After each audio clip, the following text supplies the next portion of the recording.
हम बनाते हैं नया टॉपिक ईस्ट इंडिया कंपनी की। बहुत इंपॉर्टेंट टॉपिक है ये, बहुत इंपॉर्टेंट टॉपिक है आप लोगों के लिए। अभी जो मैंने स्टार्ट किया है ईस्ट इंडिया कंपनी की आर्थिक नीतियां, ईस्ट इंडिया कंपनी की आर्थिक नीतियां,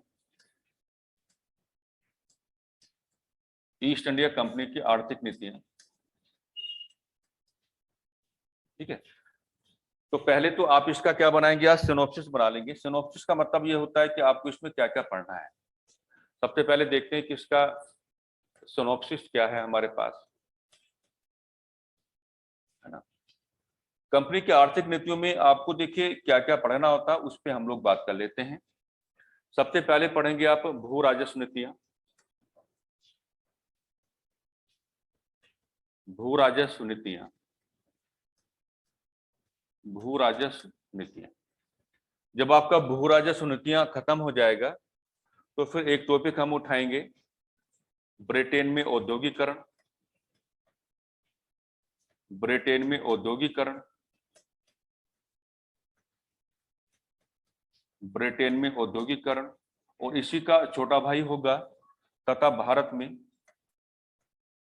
तथा भारत में, तथा भारत में विऔद्योगिकरण,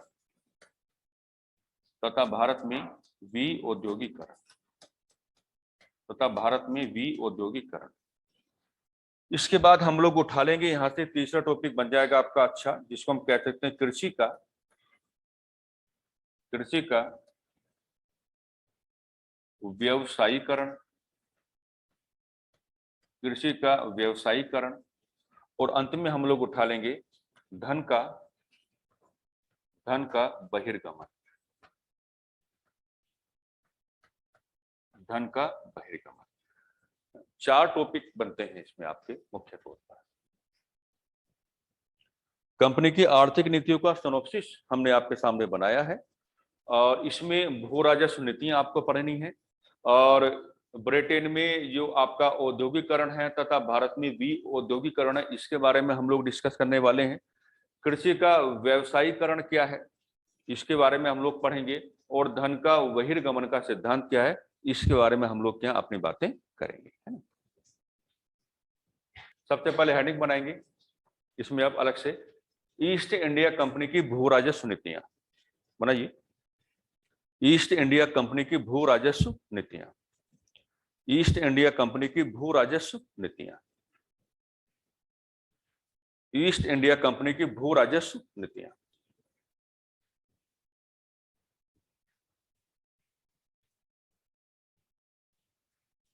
लिखो इसमें एक, पहले एक पैराग्राफ मैं बता देता हूं, फिर देखते हैं कि क्या इसमें करना है। लिखो, ब्रिटिश ईस्ट इंडिया कंपनी भी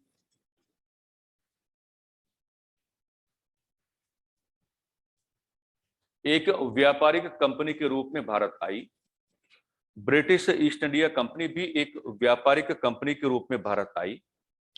ब्रिटिश ईस्ट इंडिया कंपनी भी एक व्यापारिक कंपनी के रूप में भारत आई।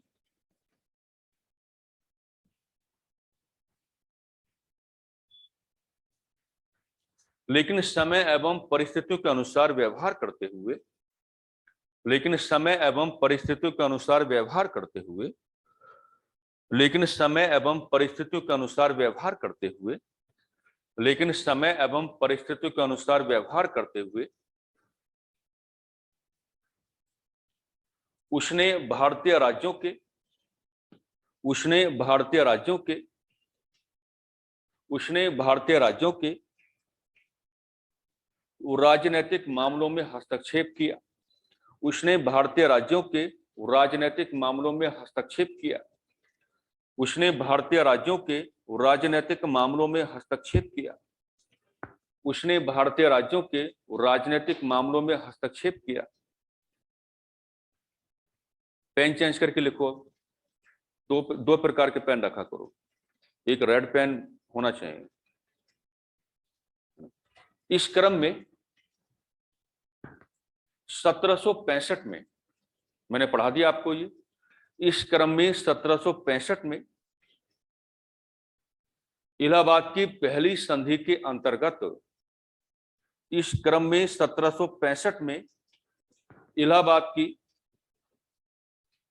पहली संधि के अंतर्गत, इलाहाबाद की पहली संधि के अंतर्गत कंपनी को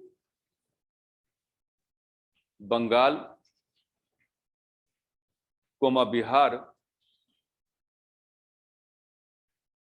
तथा उड़ीसा के संदर्भ में मुगल शासक शाह आलम सेकंड की ओर से, मुगल शासक शाह आलम सेकंड की ओर से, मुगल शासक शाह आलम सेकंड की ओर से, मुगल शासक शाह आलम सेकंड की ओर से दीवानी अधिकार प्राप्त हुआ, दीवानी अधिकार प्राप्त हुआ, दीवानी अधिकार प्राप्त हुआ। अर्थात पूर्वी भारत के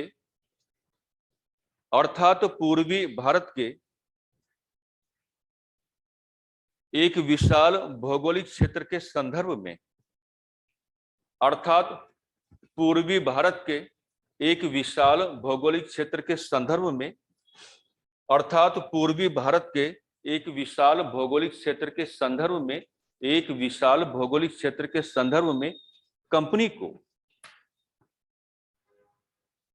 भू राजस्व वसूलने का अधिकार मिला, कंपनी को भू राजस्व वसूलने का अधिकार मिला, कंपनी को भू राजस्व वसूलने का अधिकार मिला, कंपनी को भू राजस्व वसूलने का अधिकार मिला।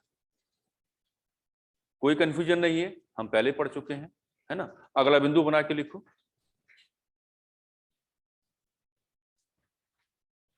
लिखो भू राजस्व नामक शब्दावली एक प्रकार की आर्थिक शब्दावली है।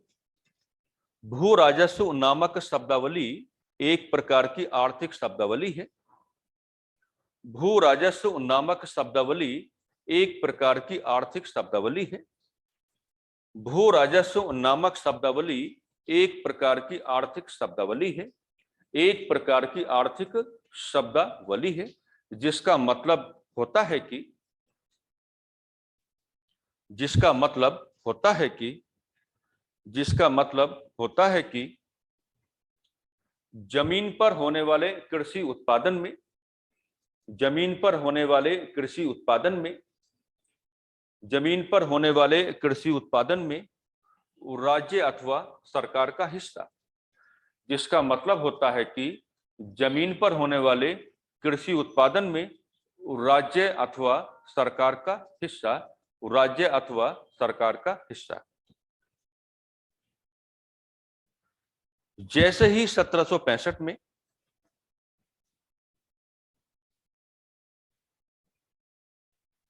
कंपनी को भारत में दीवानी अधिकार प्राप्त हुआ, जैसे ही 1765 में कंपनी को भारत में दीवानी अधिकार प्राप्त हुआ, जैसे ही 1765 में कंपनी को भारत में दीवानी अधिकार प्राप्त हुआ, कंपनी को भारत में दीवानी अधिकार प्राप्त हुआ, वैसे ही कंपनी की ओर से यह महसूस किया गया, वैसे ही कंपनी की ओर से यह महसूस किया गया, वैसे ही कंपनी की ओर से यह महसूस किया गया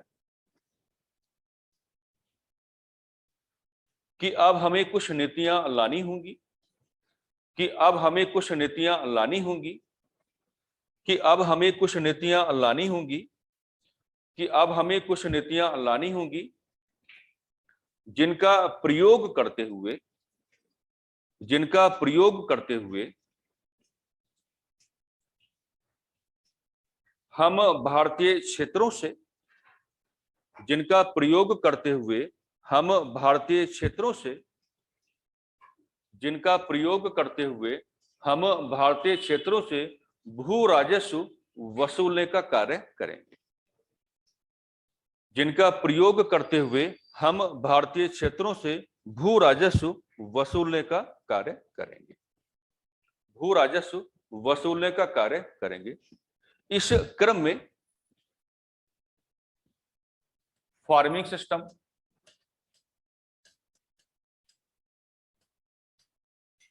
इस क्रम में फार्मिंग सिस्टम, स्थायी बंदोबस्त,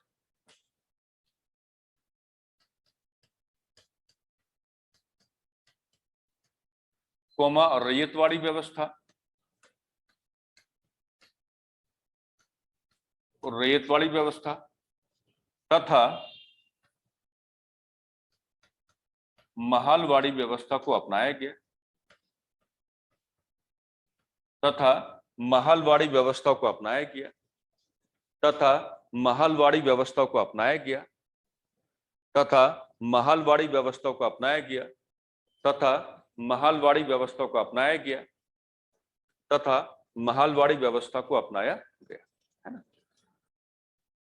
मान लीजिए आप परीक्षा में चले गए हैं, ऐसा सवाल कोई पागल या सनकी बना सकता है, लेकिन सवाल बहुत रेलिवेंट, ऑथेंटिक है।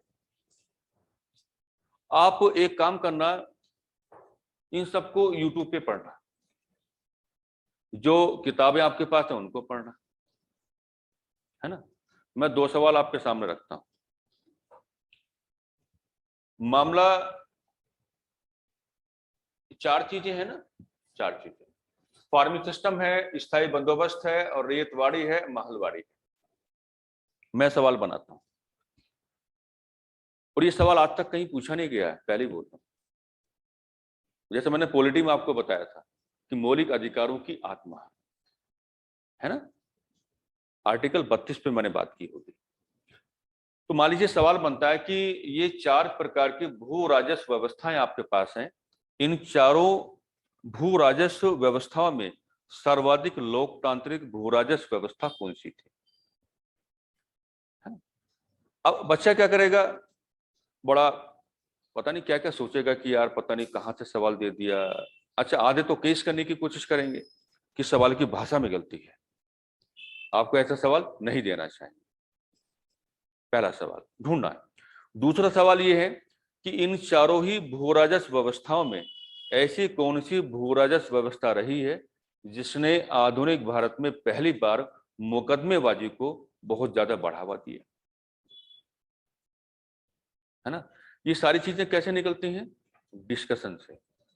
जितना आप चारों दिशा में सोचने की बात करोगे, उतना ही क्या है आपके जो इनको क्या कहते हैं, फैक्ट कहते हैं। अब बच्चे मान के क्या चलते हैं कि साहब आए क्लास में सीधा हमको फैक्ट लिखा दें, उसमें मजा नहीं है। अगर आपको ये नहीं पता कि इन चारों में ऐसी कोई भू राजस्व व्यवस्था है जिसको most democratic land revenue system कहा जा सकता है, तो रटने का कोई फायदा नहीं। सिविल मामले जो होते हैं, है ना, जैसे एक होता है आपका आपराधिक मामला, एक होता है आपका सिविल मामला। तो सिविल केसेस जो होते हैं उनमें दरअसल जमीन संबंधी विवादों को ही शामिल किया जाता है। तो इनमें एक ऐसा लैंड रेवेन्यू सिस्टम भी है जिसने पहली बार मॉडर्न हिस्ट्री में बहुत बड़े पैमाने पर सिविल केसेस को बढ़ावा दिया। ये भी कैसे निकलेगा, जब आप प्रॉपर डिस्कशन करके चलोगे, जब आप प्रॉपर डिस्कशन करके चलोगे। तो एक उठा लेते हैं आज, चलिए ये आगे समझ में, है ना। मैं बाद में बताऊंगा, सवाल याद रखना और ढूंढ लेना, नहीं मिलेंगे, है ना। और ये ऐसा नहीं है कि इसमें मेरा कोई अहम है, अहम तो मैंने कभी किया ही नहीं है, मेरा विश्वास है ना। जो आप मतलब बच्चे कई बार जो एलिगेशन लगाते हैं ना कि साहब सिलेबस नहीं हुआ, इतने दिन हो गए, है ना, पता नहीं कब होगा, कैसे होगा। और मैं यही समझाता रहता हूं कि इन चीजों पे मत सोचा करो ज्यादा, है ना। डिस्कशन में बहुत ताकत होती है, और डिस्कशन करोगे तो टाइम लगेगा, है ना। मैंने पहले भी बहुत बार ये कहा था, हालांकि इस समय ऐसी कोई कंप्लेन मेरे पास है नहीं कि सिलेबस को लेकर के या जल्दबाजी को लेकर के किसी बच्चे की कोई क्वेरी नहीं है, बेकार में झूठ बोलूं। लेकिन मैं फिर भी आपको समझा रहा हूं कि देखो क्लास आपकी है, आपने फीस सबमिट किया है ना। हम भी इस हालत में आपको पढ़ाने आ रहे हैं, 2 दिन का छुट्टी हुआ उसका ही मुझे बहुत ज्यादा वो है ना। हालांकि बारिश में भीगने का डर है, सो तरह की चीजें हैं, है ना। अब लोग मुझे समझाते हैं कि साहब आप डेली नहाया मत करो क्योंकि क्या है पानी जाएगा, लेकिन मेरी आदत है, मुझे अगर क्लास में 10 बार आप बुलाओगे, मैं 10 बार नहा के आऊंगा, क्योंकि मेरे क्या कर्म भूमि है। आज तक कोई दिन ऐसा नहीं हुआ जब से मैंने पढ़ाना स्टार्ट किया है जब मैं प्रॉपर तरीके से नहीं आया हूँ। आदत अभी हमारी क्लास है, मार्कर हाथ में है हमारी, ये मतलब क्या है, सब कुछ सही तो है, और ऐसी मुंह उठा के आप चले आए तो उसमें क्या मतलब बनता है। वही चीज मैं आपको भी सिखा रहा हूँ, टाइम दो अपने आप को, जल्दबाजी मत करो। 4 साल मेहनत करने से अच्छा है कि 1 साल आप अच्छी मेहनत कर लो और अगले साल आप पेपर में बैठ जाओ, है ना। उन लोगों का दर्द आप सहन नहीं कर पाओगे जिन लोगों ने 10 से 12 साल मेहनत किया लेकिन कुछ हाथ नहीं आया। आप देख रहे हैं, मैं यूट्यूब पर देख के रहता हूँ, कोई कहीं चाय सेल आउट कर रहा है, कोई कुछ सेल आउट कर रहा है, कोई कुछ सेल आउट कर रहा है। अच्छी बात थोड़ी ना है ये। अगर आप यूपीएससी के छात्र या छात्राएं रहे हैं, ईश्वर ना करे आपके साथ ऐसा हो, लेकिन अगर हो जाता है कि आप फाइनली सेलेक्ट नहीं हो पाते हैं, तो आपकी कैपिटल क्या है, आपने क्या पढ़ा वही तो है। ये कहना गलत है कि जो लोग सिलेक्शन नहीं ले पाते वो पढ़ाना शुरू करते हैं। एक मैं देख रहा हूँ, यूट्यूबर्स वो ज्यादा बहुत आगे निकले कि जिन्होंने अपने नाम के आगे सिलेक्शन जोड़ के दिखा दिया है। मैं अगर जोड़ के दिखाऊंगा तो 8-10 सिलेक्शन अभी जोड़ के दिखा सकता हूँ, लेकिन बातें की नहीं जाती, उनके रिफ्लेक्शन आपके सामने आने चाहिए। लेकिन क्या है, माहौल है ना, जैसा आप दिखाओगे बच्चा वैसे ही आपको समझने की कोशिश करेगा। तो कई बार लगता है हम लोग परेशान होते हैं तैयारी में। मेरा भी कई बार, मेरी खास भी एक आदत ये थी, जब मैं अपने टाइम में जब स्टडी करता था तो मेरी आदत ये थी कि एक दिन में मैं बहुत ज्यादा पढ़ने की कोशिश करता था। अब ये पढ़ लिया, अब ये पढ़ लिया, अब भला ऐसा। लेकिन बाद में मैंने महसूस किया कि नहीं, एक दिन में आप मैक्सिमम 1 या 2 टॉपिक में जीने की कोशिश करो, बार बार पढ़ो, बाहर घूमने भी जाओ, अपनी लाइफ को सेलिब्रेट भी करो, एंजॉय करो, है ना। लेकिन जब बिल्कुल माइंड एकदम फ्रेश हो, आप उनको फिर लिखने की कोशिश करो, देखो कि भी कहाँ क्या कैसे क्या कमी रह गई है नहीं बात। अब कितनी चीजों का आप रट के जा सकते हो, नहीं जा सकते ना। इसलिए मैं, आपने देखा, मैं जब कोई भी टॉपिक आपका स्टार्ट करता हूँ उसमें प्रस्तुतिकरण के हिसाब से 2 या 3 बिंदु मैं आपको लिखा के चलता हूँ ताकि आप कहानी समझ जाए, है ना। तो ये तो बहुत बड़ा एक ओशियन है जहां आप लोग बैठे हैं, और इसका मतलब ये नहीं कि आप इसको तैर करके पार नहीं निकल सकते, आप निकल सकते हैं, लोग निकलते हैं, आपको भी निकलना है। पत्ते आपको करना है कि आपको घास काट के निकलना है, मतलब जल्दबाजी करके निकलना है, बड़े ठहराव के साथ जाना है ना। मैं पढ़ाने के हिसाब से हमेशा मैं कछुआ बन के चला हूं, मैंने खरगोश बनने की कभी कोशिश नहीं की है। एलिगेशंस आते रहते हैं और बच्चे अपने हैं, कहते रहते हैं, कहने दो, कोई दिक्कत नहीं, हमें उनके भले के लिए काम करना है। अब आपकी बात का बुरा मानेंगे तो जाएंगे कहाँ, या आप मेरी बात का बुरा मानेंगे तो आप कहाँ जाओगे। आप जा सकते हो लेकिन नुकसान उठाओगे, है ना। हर व्यक्ति अपना 100% देने की कोशिश नहीं करता। अरे बहुत बहुत प्रैक्टिकल लोग पढ़े हुए मैंने देखा है, मुझे खुद समझाते हैं कि साहब आप पागल हो, जो कुछ तो आपके पास है सब कुछ तो आपने बच्चों को दे दिया, आपके पास रहा क्या। तो मैंने कहा भाई एक काम करो, 10 क्लासों में लगातार मुझसे एक विषय पढ़ाओ, कंटेंट ना बदल दूं तब क्या ना, मेरे पास कुछ है ही तो नहीं, यही सब कुछ है, मेरे पास कुछ नहीं है। किस रूप में, एज अ परमानेंट मेरे पास कुछ नहीं। आप देखना, आप एहसास कर रहे होंगे, आज मैंने आपको जो चीजें लिखाई हैं इनके रेफ्लेक्शन मैंने पुराने समय में भी आपको बताए होंगे। मैं बदलाव करके चलता हूं क्योंकि मैं हर क्लास में अपने हिसाब से लिखाता हूं। उनके मतलब नहीं बदलते हैं, शब्द बदल जाते हैं, पैराग्राफ चेंज हो जाते हैं। और ये क्या है, इसको कहते हैं मौलिकता।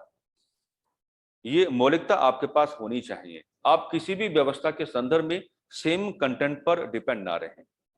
अगर आपके अंदर परिवर्तनशीलता नहीं है, आपके अंदर अगर मौलिकता नहीं है, तो अधिकारी बनने में थोड़ी दिक्कत आपको आ सकती है ना। भाई मैं ये डिसाइड करने वाला नहीं हूं कि आप बनेंगे या नहीं बनेंगे, डिसाइड करेगी आपकी मेहनत खुद की, वो आपको करनी है। हम लोग क्या, कि हम लोग तो आपको एक गाइडेंस प्रोवाइड करा सकते हैं, कोशिश ये कर सकते हैं कि आप भटके ना, परेशान ना हो, है ना। बस वही करना है और क्या करना है। फार्मिंग सिस्टम को डिस्कस कर लेते हैं, आ जाओ।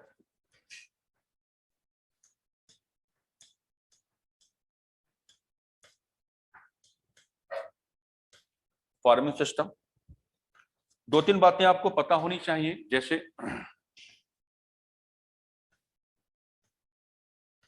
भू राजस्व लिखते रहेंगे, भू राजस्व व्यवस्था से संबंधित, भू राजस्व व्यवस्था से संबंधित,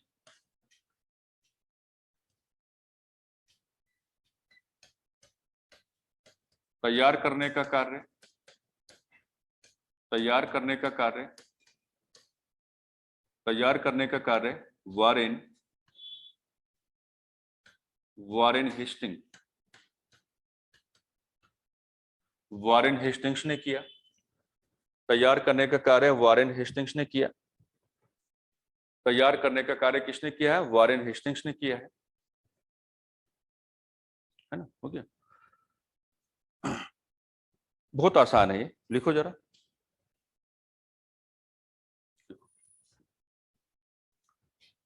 जब नोट हो जाए तो बता देना है। लिखो। फार्मिंग सिस्टम को अन्य शब्दों में,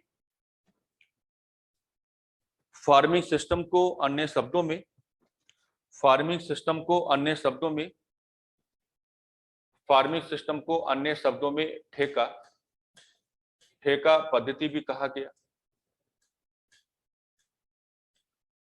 फार्मिंग सिस्टम को अन्य शब्दों में ठेका पद्धति भी कहा गया। फार्मिंग सिस्टम को अन्य शब्दों में ठेका पद्धति भी कहा गया।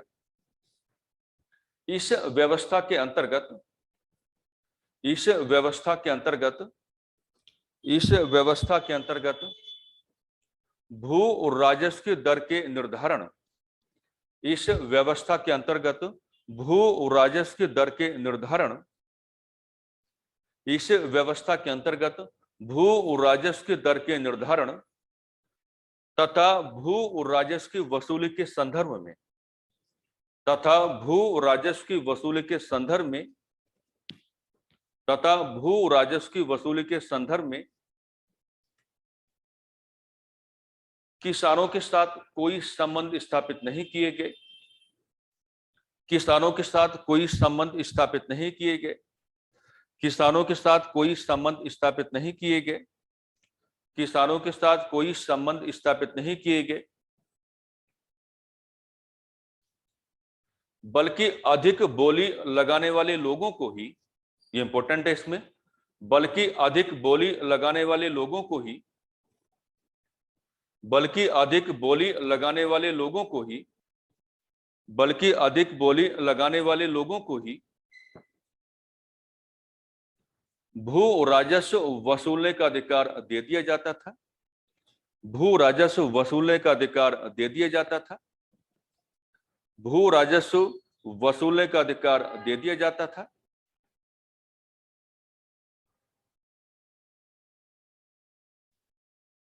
प्राकृतिक आपदा के कारण, प्राकृतिक आपदा के कारण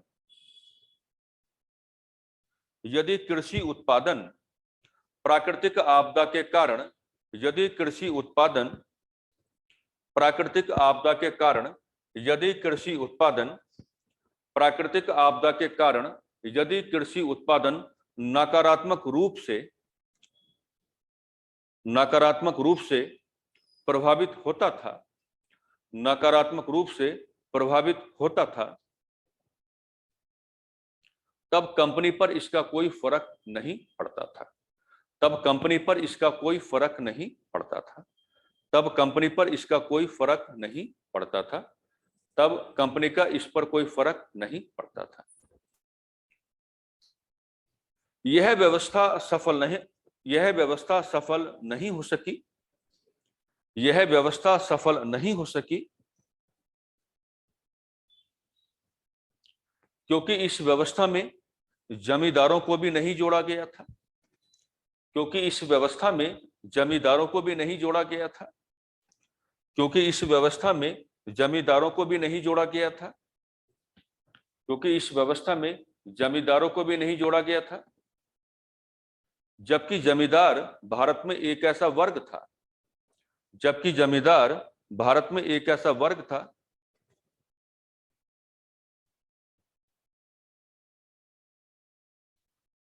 जो जमीन के प्रत्येक प्रकार के व्यवहार को, जो जमीन के प्रत्येक प्रकार के व्यवहार को, जो जमीन के प्रत्येक प्रकार के व्यवहार को, जो जमीन के प्रत्येक प्रकार के व्यवहार को बड़े अच्छे से समझता था। जो जमीन के प्रत्येक प्रकार के व्यवहार को बड़े अच्छे से समझता था।